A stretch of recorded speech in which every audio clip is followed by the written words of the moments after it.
Well, good evening, everyone, and welcome once again to another session of Coveted Conversations brought to you by Community Social Justice, ATL. I am Dr. Adrienne A. Gardner, and I'm going to be the host on our panel this evening. Community Social Justice, ATL, got started just last year in 2020, and we are about everything social justice. We have had conversations on voter suppression, racism, religion, voter suppression, domestic violence, education, faith and religion, everything and anything that you can possibly think of that relates to the community. We have some upcoming shows that we know that and conversations that we hope that are going to be of interest to you.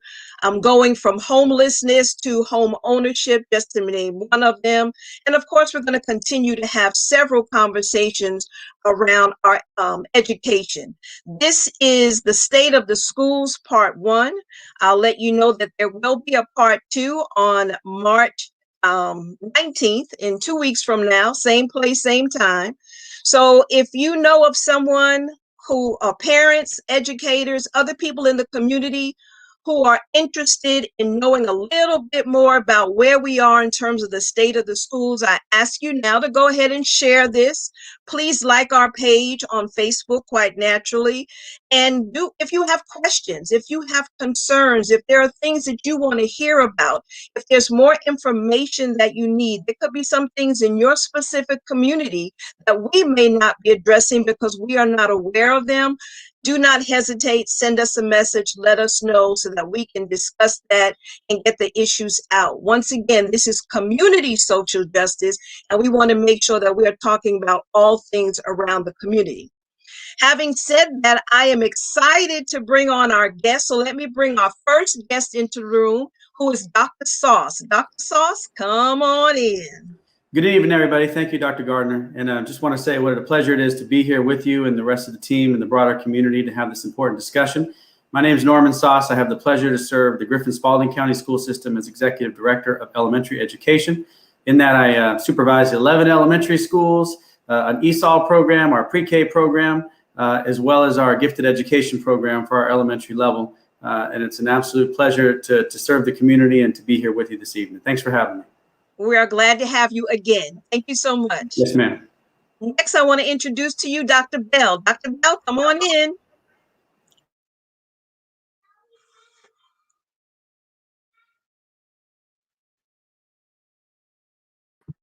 Thank you, There Dr. you go. Gardner. Thank you for the opportunity. I'm looking forward to being part of the panel this evening. I am Dr. Carolyn Flemister Bell, principal of Smith Barnes Elementary in Stockbridge, Georgia, Henry County Schools, and it's a pleasure to be here. So thank you. Great. Glad to have you on board.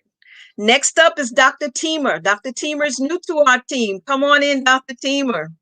Hello, Dr. Gardner. Thank you so much for inviting me to be a part of the panel. I'm very excited to be here.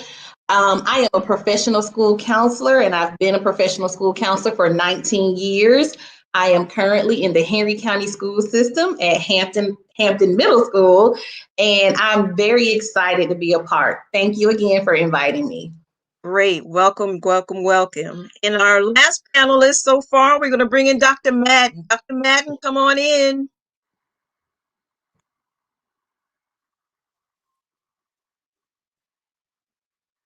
There you go. Thank you, Dr. Gardner. I'm so excited to be with you guys again. I look forward to this each time.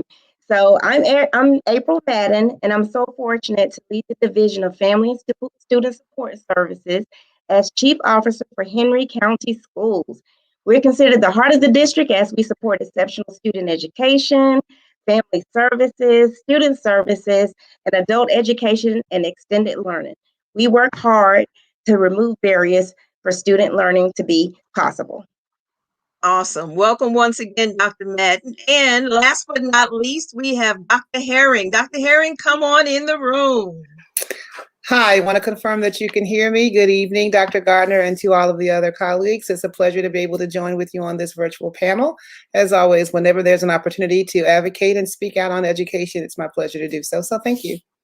Thank you for being in the room, and thanks to all of you. So let's jump right in. I think the last time that we had a panel discussion around education was back in September.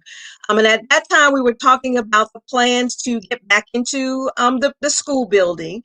And now we are facing the reality of getting back into the school building. So Dr. Sauce, I want to start with you. And just to have you share with us, what was the most challenging moment of that period between the then and where we are now in terms of getting our students, our staff, our teachers back into the school building safely? Well, thank you for the question. Certainly, this has been a challenging time for school leaders, district leaders, teachers, school staff everywhere. So we certainly have had our challenges as well. And before answering the question directly, I just want to say that I'm very, very proud of our teachers and staff in all of our buildings for how well they've answered the call to support children through this and to have a ready classroom for engaging instruction, whether it be virtual or in person throughout the pandemic.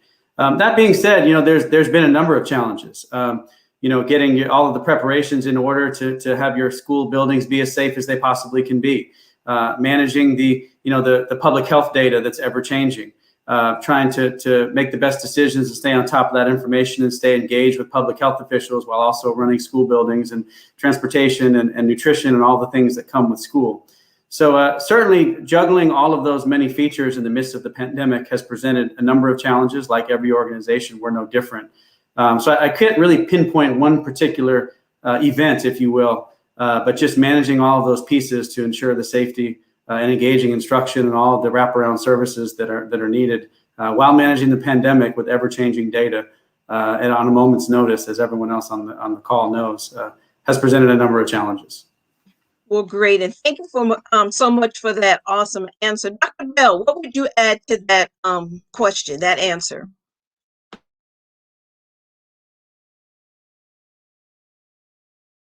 Just to add to what Dr. Sauce said, because all of the things that he's saying is definitely part of the things that we have had to experience as well.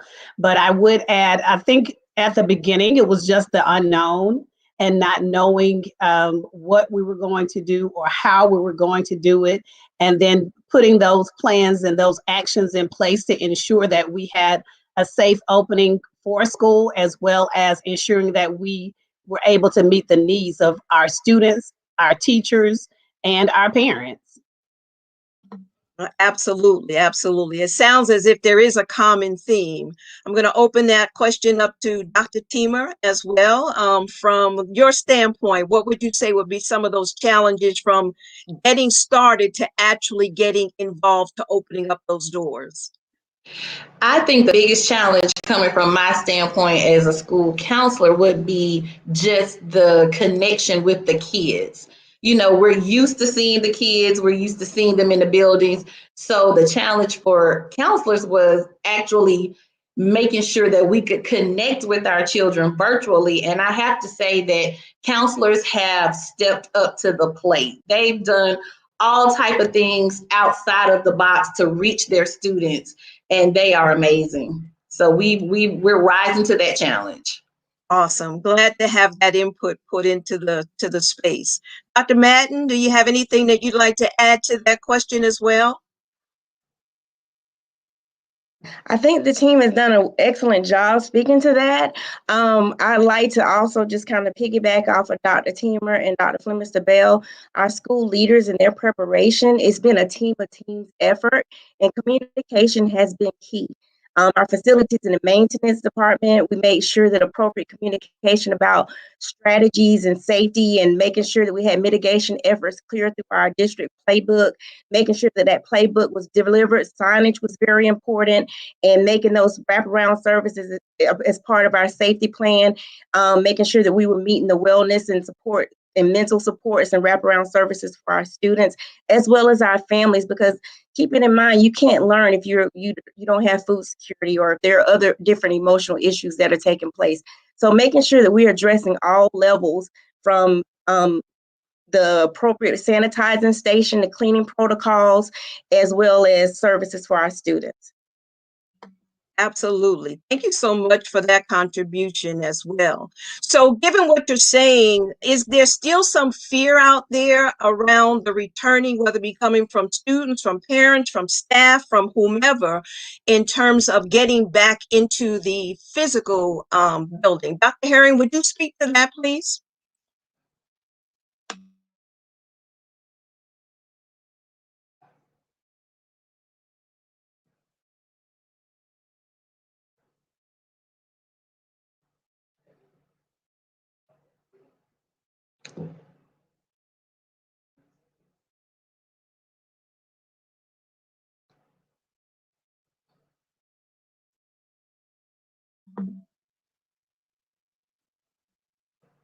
Give you a minute, Dr. Herring. We got you on mute. You're muted.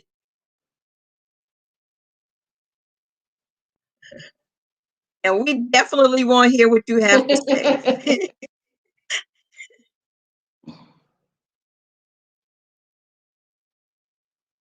You're still muted. Having trouble getting off mute?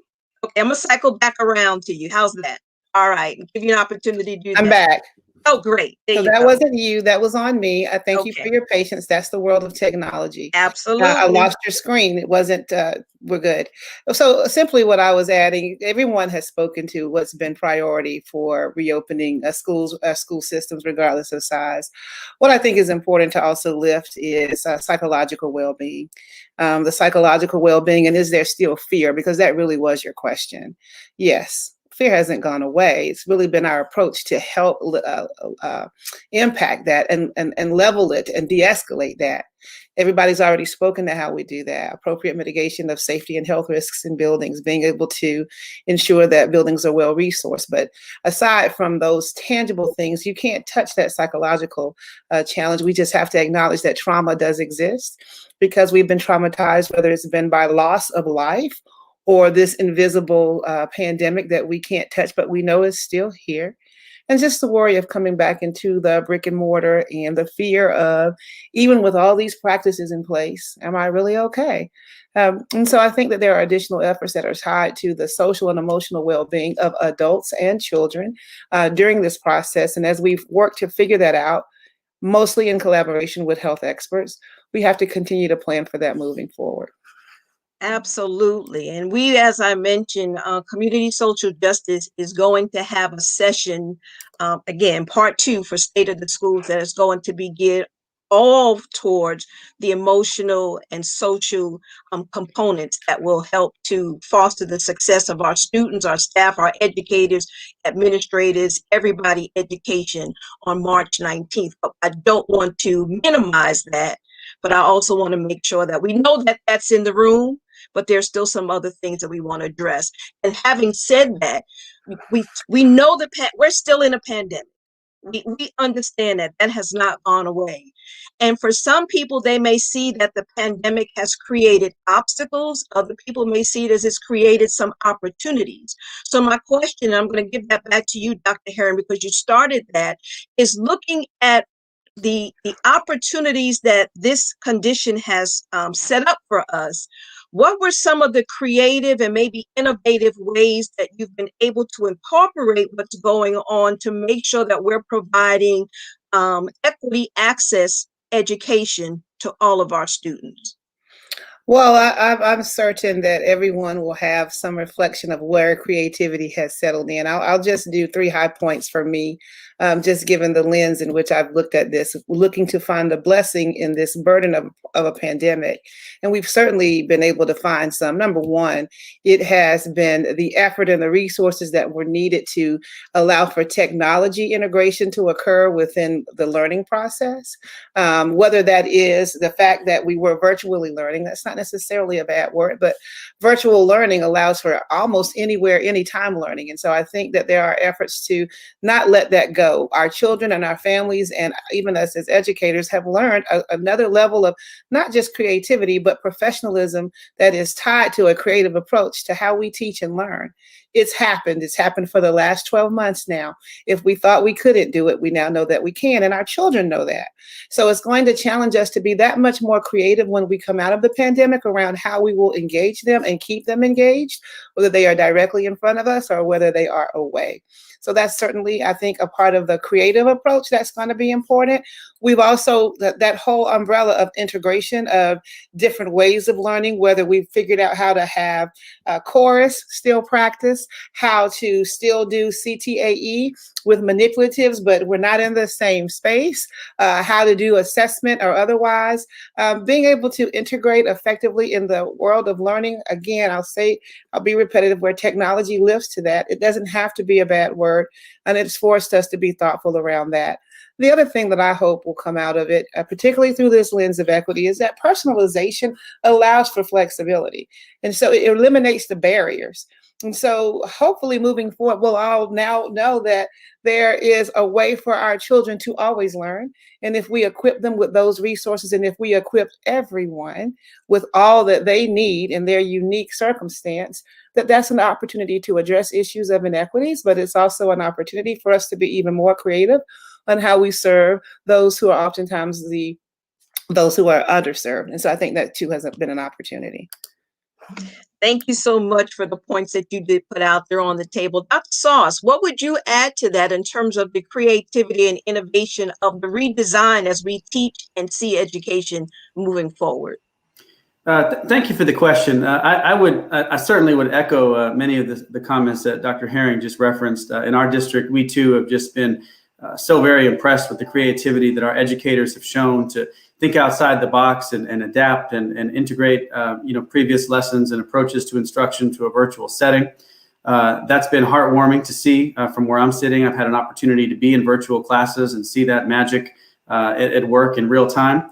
I would add, though, as well, that like many districts, ours as well, we have been able to secure mobile hotspots for families that are in need.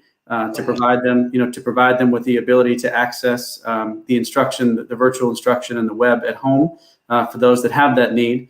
I'll add to that too. We've learned that over the course of the school year, the number of families in our district that have had a need for mobile hotspots has increased. A reminder that the pandemic has brought all sorts of economic challenges unexpected to many families. So when we began this journey in the beginning of the year, we had a certain number of families that come forward and expressed a need. And that number has grown over the course of the year as a reminder to us to continue to stay connected to our families and stay in tune with their needs and to find ways to provide resources that they need throughout this challenging journey that we've been on. So that's a good example for us as well.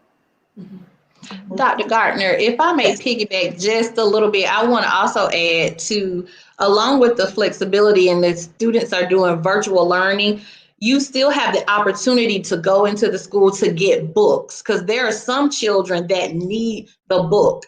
Although they're doing everything, online, they may be turning things in online, they still need that book for that visual aid. And so you can call the school or send your counselor an email, make an appointment, and they'll have the books ready for you. Also, with that, as Dr. Sauce said, there are some students who do not have access to the internet. So those books help.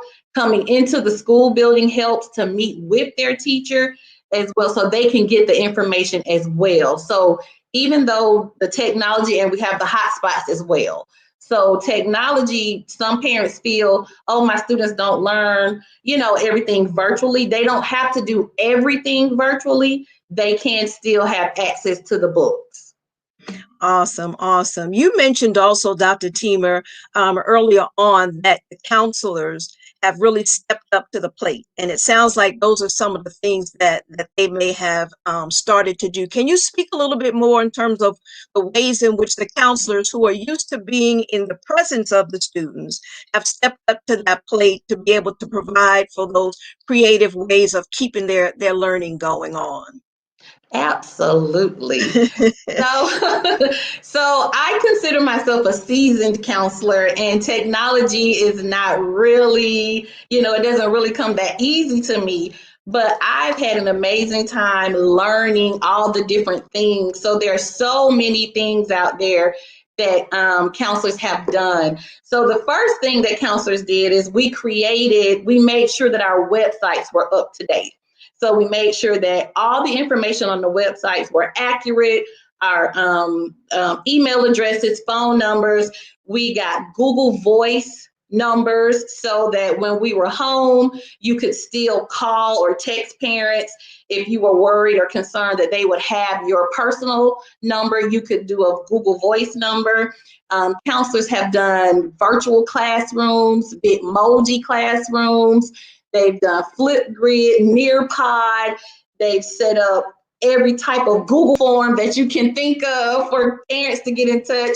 So counselors have gone over and beyond. I mean, counselors have even driven through neighborhoods, driving, blowing their horns, screaming, "We love you, we miss you," things like that. So those type of things. And I'm very proud, like I say, as a seasoned counselor, that the seasoned counselors have also stepped up to the plate. Whereas they may have been afraid to tackle technology, they say, you know what, I'm going to tackle one thing at a time and I'm going to get this. And they've done it. We've done Google Meets, Zoom meetings, lunch bunch groups, where the kids can kind of come in and it's just a time that they can just relax, because they don't have that social interaction with their classmates.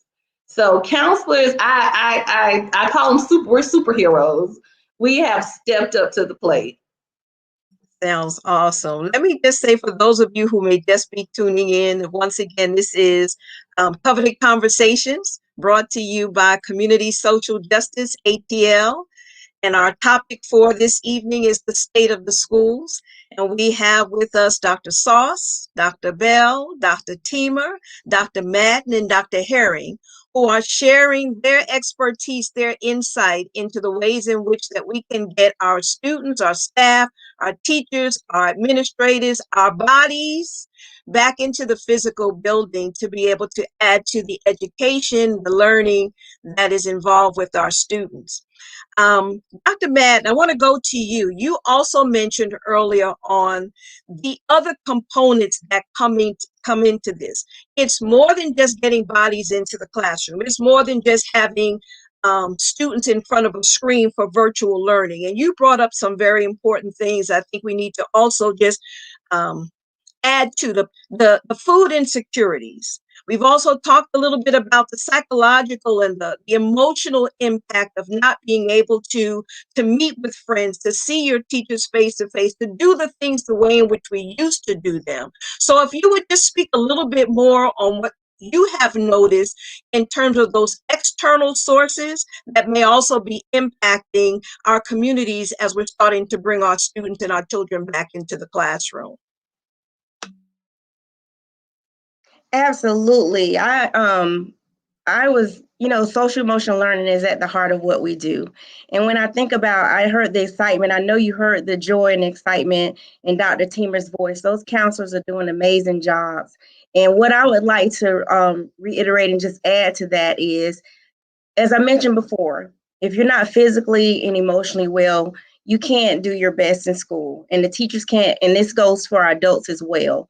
So thinking about those trauma-informed care practices, our whole district, our school-based personnel, along with our district personnel, had an opportunity to have professional development in trauma-informed care so that we can be able to identify and deal with that. And many of our adults have had trauma, so those coping skills that are gained and the insight that's gained from that has been very helpful in us making sure that we're meeting the needs of our students, as well as those SEL training supports, resources, and those toolboxes. Just making sure that we've also shown the training, but also have moments to check in and make sure that those things are applicable, and we're making sure that we are finding those challenges and addressing those challenges with the implementation of those social emotional learning strategies. Another thing that I would like to allude to, Dr. Tima mentioned about drive-through neighborhoods. We have our social workers who check in with students at home, making sure if we have missing students in school, we have set up a care team in every building within the district. And their care team is composed of our nurses, our counselors, our social workers, our psychologists, our teachers, and our student support facilitators. And with that care team, we make certain that we check in on any student that we've noticed may not have been checking into classroom virtually or reporting to school, just making sure that they know and the families know that there is a caring adult in that building. It's important that they know that, but it's also important that we act upon that. So we have systems and processes in place to make sure that no child goes without being touched. So with those practices in place, it allows us to do that. And also, I want to go back to that question about innovative strategies, if I may. One of the things that we thought about with kids learning virtually, you have many parents who need to work during the day, right? So one of the things that we did that we felt was innovative was we set up an evening academy for our K-5 students. And those parents who elected to wait until in the evening to meet the needs of their students, they worked with those students virtually, and the teachers took time in the evening to teach those lessons so that the students would not have to be without parental support during the day, and they were able to engage in the evening time. So that was another way to meet the needs, because the parents say this is an issue for us. So we were able to listen to our community and to provide those appropriate supports. So I'm very proud of that. And then our community partners, I can't speak enough about our medical partners as well as our mental health partners. We've been able to have that telehealth service, those telehealth services available. Our EAP service is available as well for our adults, making sure that our adults are aware of those services and have opportunities to address their mental health concerns as well, because this is taking a toll on all of us, especially our students and families as well. So we want to make sure that we answer that with appropriate resources. Awesome. Sounds great.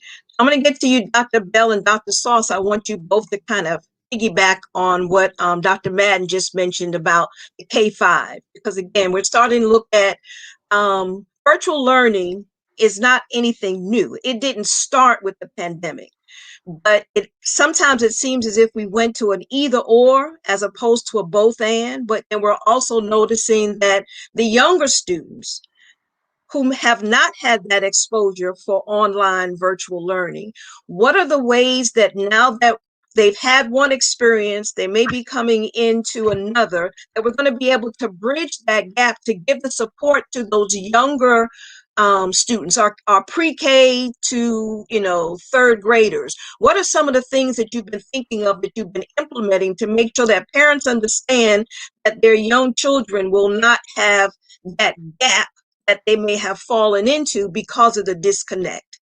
Dr. Bell, and then I'll go to you, Dr. Sauce.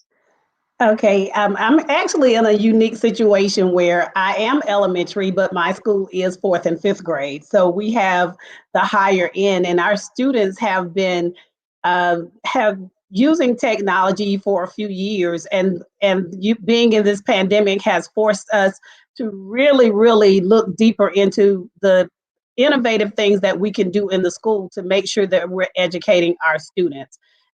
In the building, we're actually having a hybrid. We have a hybrid model where the teacher is actually, we have some students in in person, face to face with the teacher, as well as students who are online. So most of our teachers are teaching that way, where you have the students in class and the students online, and they have really um, become very innovative with the different resources that they have even found, and some of the resources that our district they've provided for our teachers to make sure that they're able to facilitate instruction and provide quality instruction for our students. So that has really been the turning point for us, and parents just having that opportunity to either send their students face to face, or they can opt to be virtual.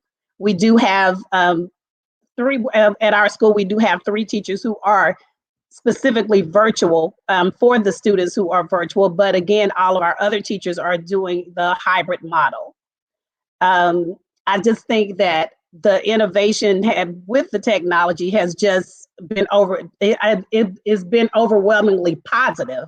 And because our district has provided the resources of computers for our students for years, we didn't just do it because of the pandemic. We've had them for a long time, but it did force us to make sure that we are stepping it up and looking for different resources and providing those different resources for our students in order for them to be engaged in their education. Perfect. Sounds great. Dr. Sauce?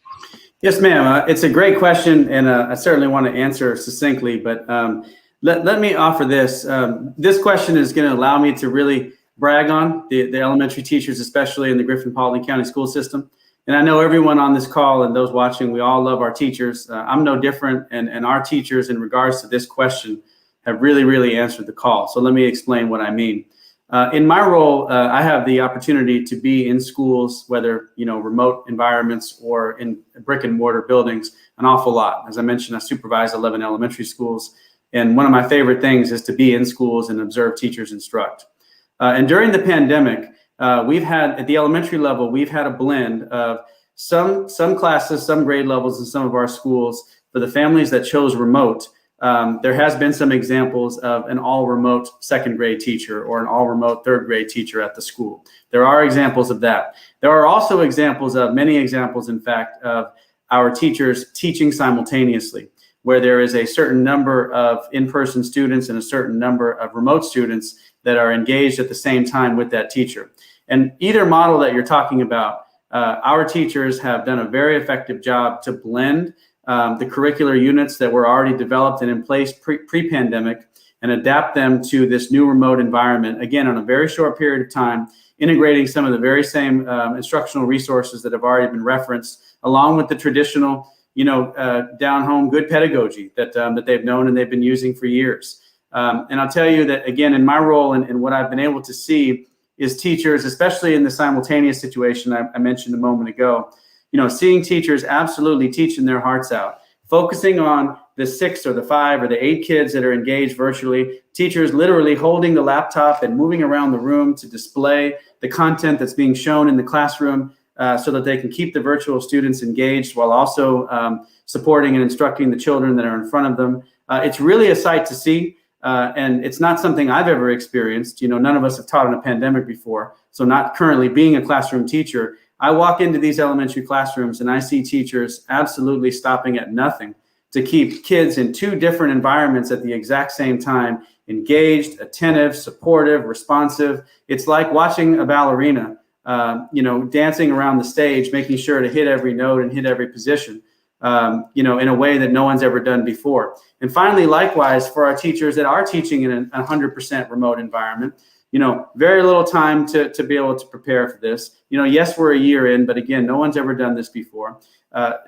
Finding ways to build their capacity and understanding with the different resources, partnering with our curriculum department to adapt and blend our existing original curricular units to fit the all remote context, all while still providing small group instruction and breakout rooms, intervention and acceleration to the children that need it. Also behavior interventions and behavior supports, going back to the social emotional learning and PBIS features. This has been quite an impressive sight to see. And I know our district isn't alone, but I'm proud to be able to brag about the teachers and all the other schoolhouse professionals that have been doing this dance I spoke of in a way that we've never had to prepare for before or seen before this pandemic was upon us.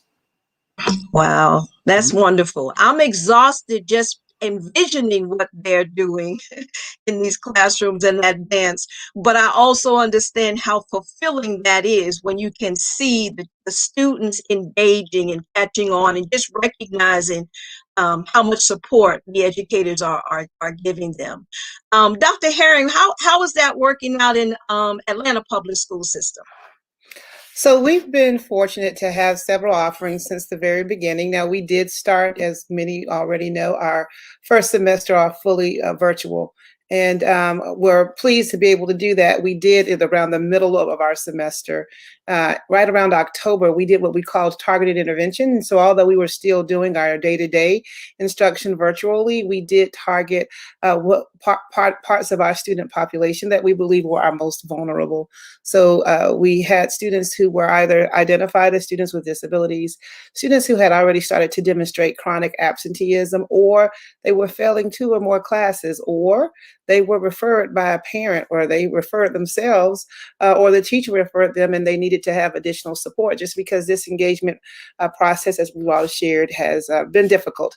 And so we did spend a component of the first semester targeting students who we felt needed additional support. They would come in on Wednesdays and we would work accordingly. Now, since January 25th, we have opened up the opportunity for families who intended to do the face-to-face option, if that was their declaration.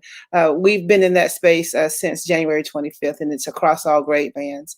I will say that only represents about 35% of our overall student population in our traditional schools. The vast majority, 65%, have still elected to remain virtual. And we are fortunate that we've been able to provide that level of consideration.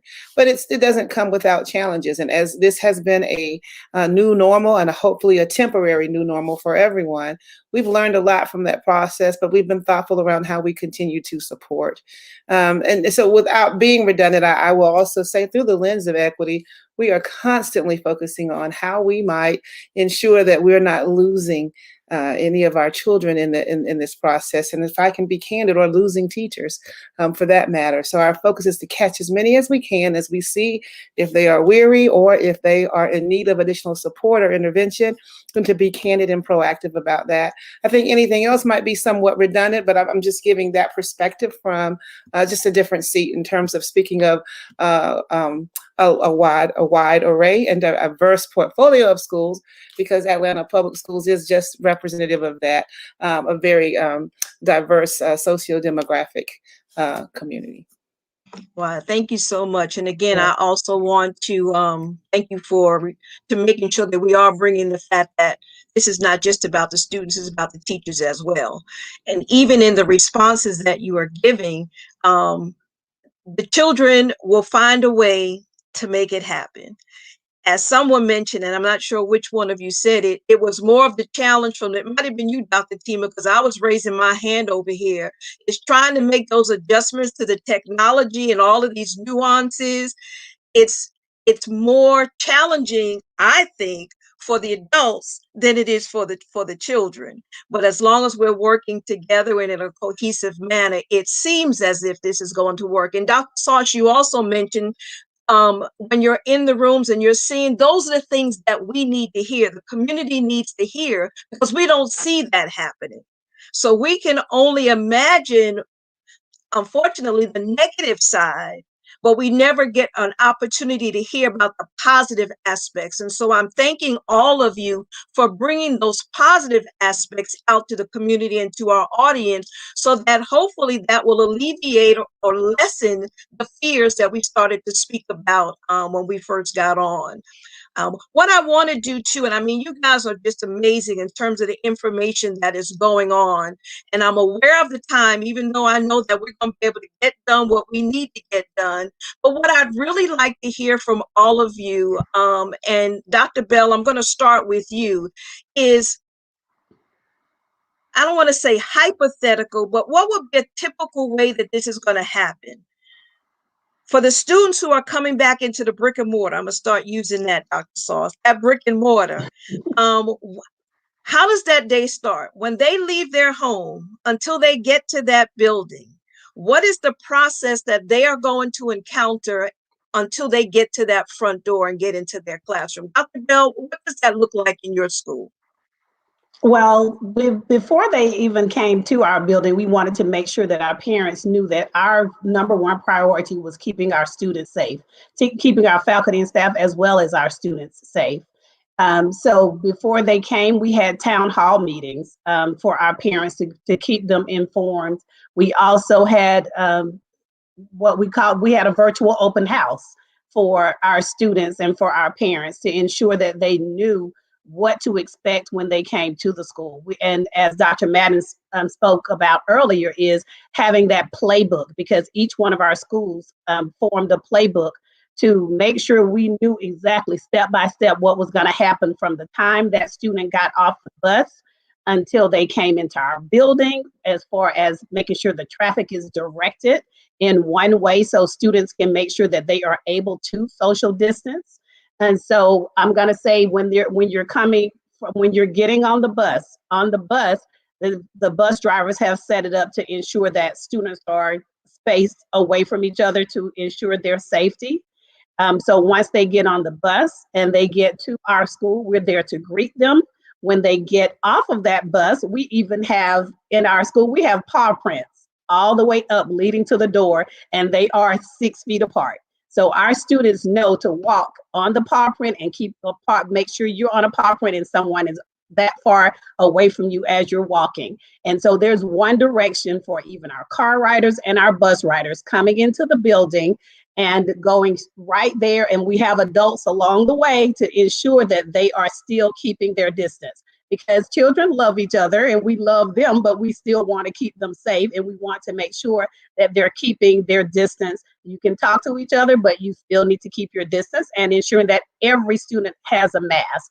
When students car riders, for example, come to the building and they have forgotten their mask, before they're able to enter the building, we meet them and provide them with a mask and still moving in that same direction so that they can enter the building safely.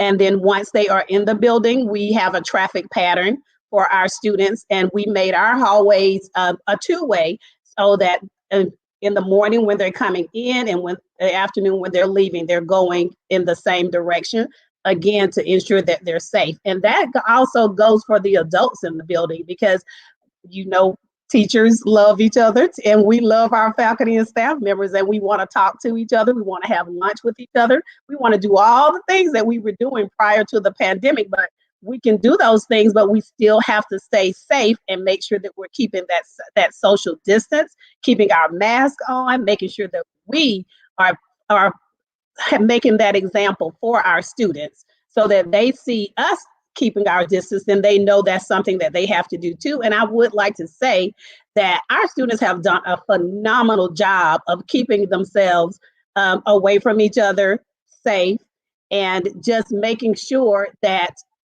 we're able to function as a school, but still keeping safety the number one priority.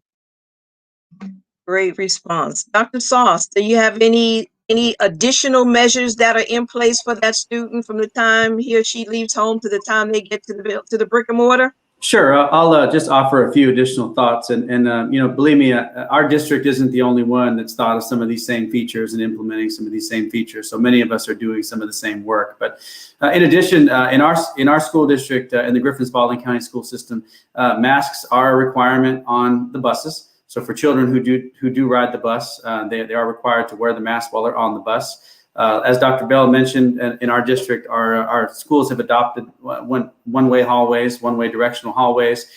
We too have that. It's not always paw prints, Dr. Bell, but whatever the mascot of the school is. And again, being blessed to work with 11 schools in particular that I do, I get to see all kinds of different emblems and logos on the floor. But same sort of thing, indicating the 6 feet of distance. We have also purchased in our school district these nebulizing devices that help the awesome custodial staff, who, by the way, and y'all will agree, doesn't get enough kudos or props in this pandemic, the custodial heroes in all of our buildings, ours, yours, and many districts around the country. But nevertheless, we've purchased these nebulizing devices to help our custodial team sanitize large spaces in much shorter periods of time. Masks are also required in our school buildings. There are instances where if 6 feet of social distancing is permitted for certain periods of time, there are mask breaks that are built in. But for the most part, masks are required in our buildings by staff and students. We've also adjusted the lunch schedules so that children can come into the cafeterias in different groups at different times. Children are eating their lunches in their classes so as not to have these large groups congregated within the cafeterias at one time. So those are some of the additional things that we're doing. I'll mention also, that we've installed hand sanitizing stations at different points in all of our buildings so that there's more opportunities for children to sanitize their hands, and staff as well, of course.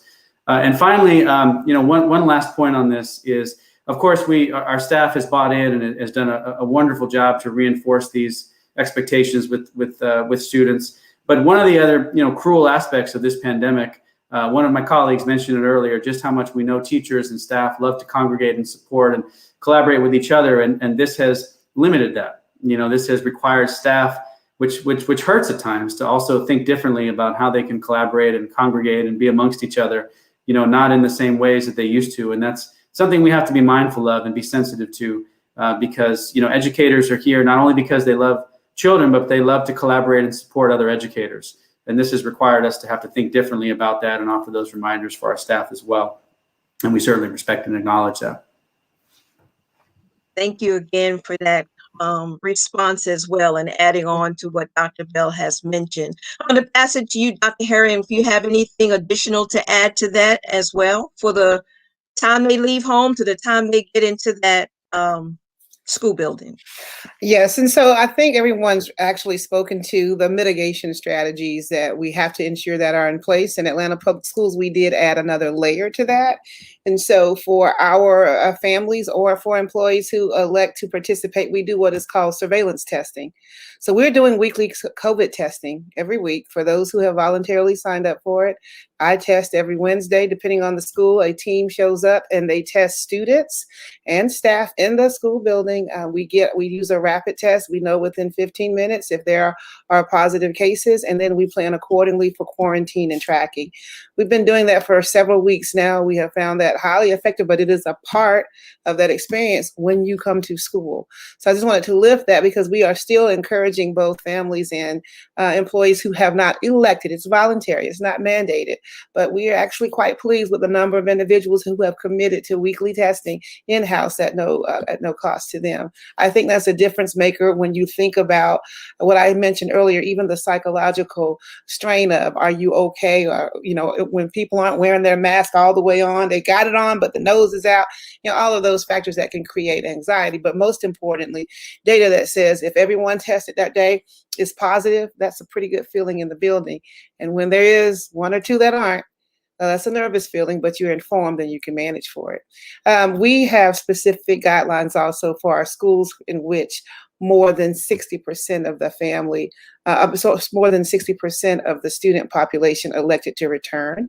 And in that case, we are even thoughtful about how desks are positioned and even what the schedule might look like. But your question was really tied to, what does that, when they get off the bus and come into the building and exit, look like? I think what you heard is just a series of what's become normal standards for all of us.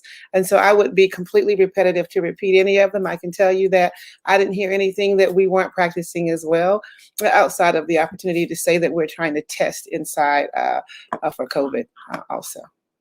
Yeah, that was great. I know I've seen some things on the news about different school systems around the country where they're doing certain things about testing and all, but it speaks to the psychological safety. If you know that that's what's going on, then it again can help alleviate some of the concern, and you know that you're in a safe place, as much safety as possible. Dr. Team or Dr. Madden, I know that, well, Dr. Teamer, you are in the school. Dr. Madden, you're more in a consultative position with the schools. But anything to add in terms of making sure that that safety, when either you're entering in and out, when parents are coming in, when you're working with the teachers, that you want to add as we looking at this? We got a few more minutes, but I'm gonna start with you, Dr. Teamer, and then Okay. I will go to you, Dr. Madden. I think what I would want to add, as Dr. Herring said, everyone has pretty much said what the schools are doing, but I just want to come from the standpoint of we're all in this together. So the teachers, parents, staff, once the parents, we've had sessions for our parents because we're all in this traumatic pandemic. And so our parents are suffering, our teachers are suffering, our students. But when we all come together, when we all show each other love and support and grace, show each other grace and compassion, that helps as well. And that helps our students when they see, okay, my mom and my teacher are on the same side. My mom and my counselor are on the same side because we're all in this together. And so that's another thing that we show our parents, our kids when they're coming in, that, you know what, we're all going through this pandemic together and we're all feeling it and it's okay. And I believe that's part of our psychological safety. Absolutely. They pick up on that psychological energy, whether you say anything or not. So that consistency and being on one accord definitely can go a long way as we model for what it is that, being comfortable with this level of discomfort, because we've not taught, in a pandemic before. And we still have to think about post-pandemic and what that looks like. But Dr. Matt, let me give you an opportunity to chime in if you have anything to add to that as well. I don't want to leave you out. No, that's absolutely right. I think that empathetic language and making sure that we are making using the affirming language for students and families. And although we are in a pandemic and we have to have those protocols, we still want our schools to be inviting and warm. So we remind our frontline people, although we have these measures in place, yes, please call before you come. And we have to do the principals are very good at doing phone calls. The teachers are good at doing phone calls to remind everyone of our procedures and our practices in related to safety, just not showing up at the school unannounced. But if you do come, and you have to come because we know those circumstances arise, we have protocols and practices in place to call before you enter and make sure that they have masks and gloves on and making sure that they are available. It's just very important, once again, to say that it's a community effort, and there are always opportunities that come out of anything. I reflect in the morning, and I think about it. I say, you know what can we learn from all of this? A lot of times we often work in silos, right? And in some instances, when we talk about things bringing us together, this has been an opportunity for us to grow and strengthen ourselves as a school community. This is not a school issue. This is a community effort, and the schools are so pleased to be a part of mitigating and creating conditions and removing barriers to create student success, and then celebrating. During this time, we have to celebrate the work that our teachers are doing. We've all talked about this. This is not easy. So being safe and feeling good about what you're doing, we have to affirm that. Our principals always tell our teachers, you're doing a great job. We need you. And it's very authentic because anyone can walk out the door at any time.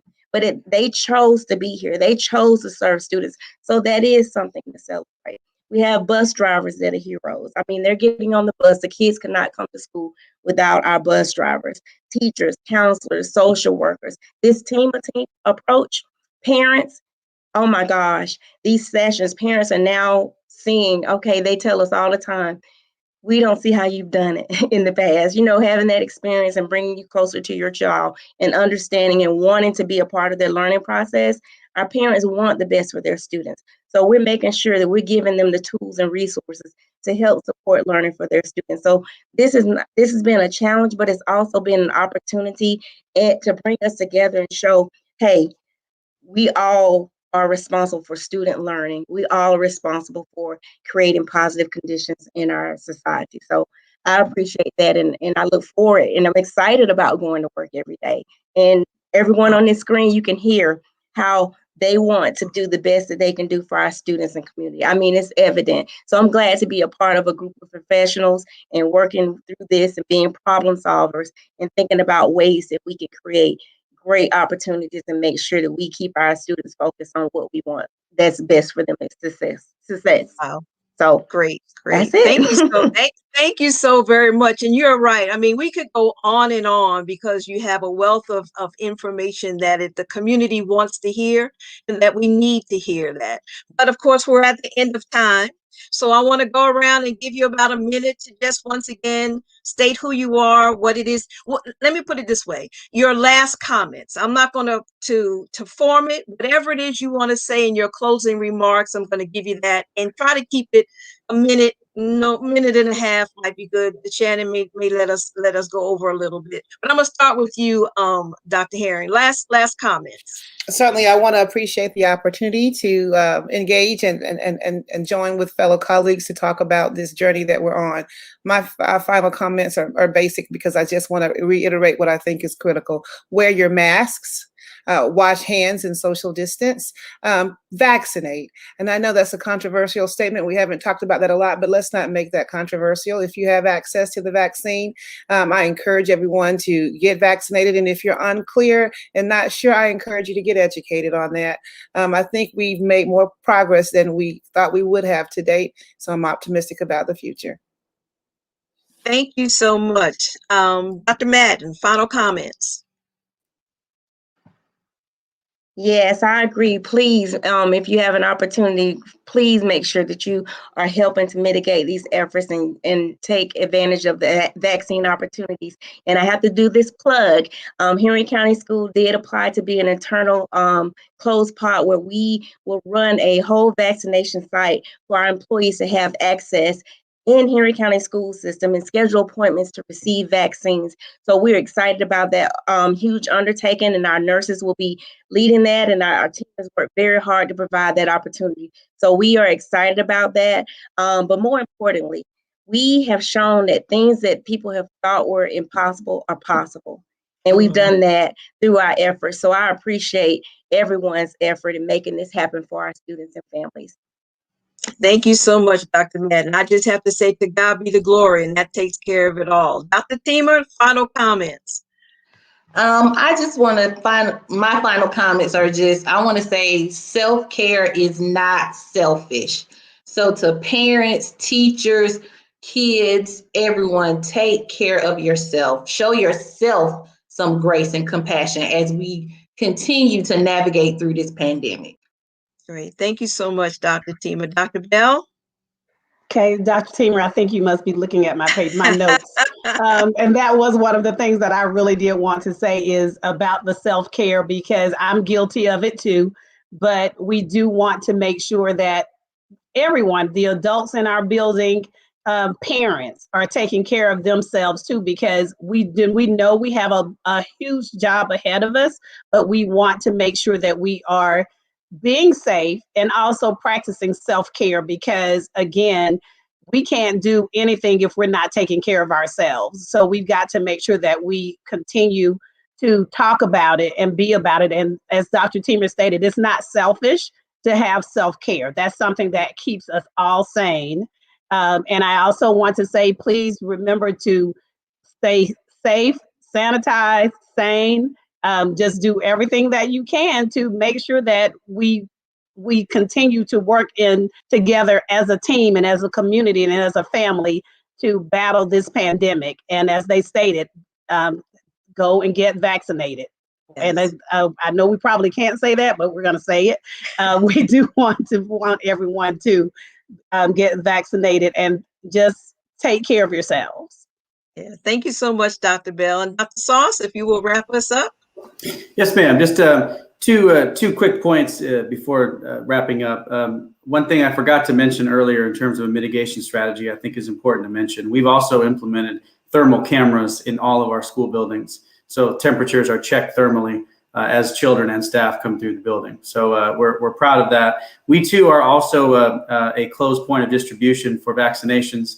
That was under the vision and the leadership of our deputy superintendent and our executive director of administrative services a number of years ago, never envisioning that might actually come to fruition. So we're very proud that on March 12th and then again on April 2nd, our staff who choose to are going to be able to get vaccinated as well in partnership with our Department of Public Health. Good. So we're happy about that. Finally, a closing comment. In honor of Women's History Month, let me just say what a pleasure it was to be on with these fabulous women history makers. So I really, really appreciate the opportunity to dialogue with my colleagues. Again, so apropos in Women's History Month. But to the broader community, thank you for joining us tonight. Really important conversation. Hope you all got some informative assistance as you kind of decide yourself as a family how to navigate this pandemic as it relates to education for your children. Really, really appreciate all the work that my colleagues and their teams are doing in their respective districts and also districts around the region. Pleasure to be on tonight. And everybody stay safe, wash your hands, sanitize, mask, social distance. It's important. It's going to allow schools to stay open. So let's adhere to that. Thank you, everybody. Thank you all so much. Once again, I am Dr. Adrienne A. Gardner. I thank you for tuning in to Coveted Conversations. Have a great evening. Thank you to my panel. Be blessed and have a good night.